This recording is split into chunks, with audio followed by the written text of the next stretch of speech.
Understanding Import Quotas. A guide for English language learners.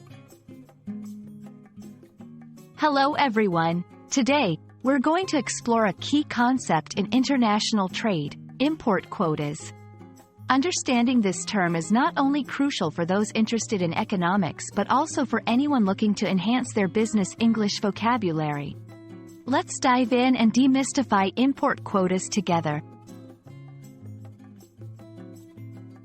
Import quotas are limits set by a government on the quantity of a specific good that can be imported into a country during a given time period. These quotas are a form of trade restriction that aims to protect domestic industries from foreign competition. By limiting imports, a government can ensure that domestic products remain competitive in the local market. Countries implement import quotas for various reasons.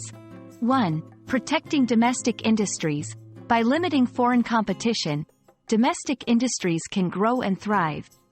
2. Preserving jobs. Quotas can safeguard jobs in industries that might struggle against cheaper or more abundant foreign goods. 3. Trade balancing. Sometimes quotas are used to correct trade imbalances between countries. Import quotas can have several impacts. Increased prices. Limited supply of imported goods can lead to higher prices for consumers.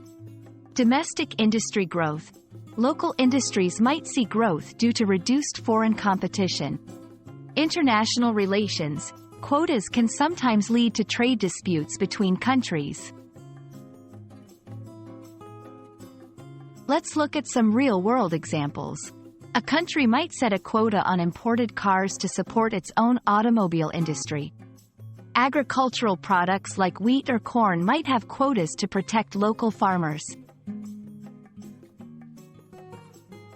I hope this video has helped clarify what import quotas are and why they are important in international trade. Remember, understanding terms like these is key to expanding your English vocabulary, especially in business contexts. Thanks for watching, and see you in our next lesson.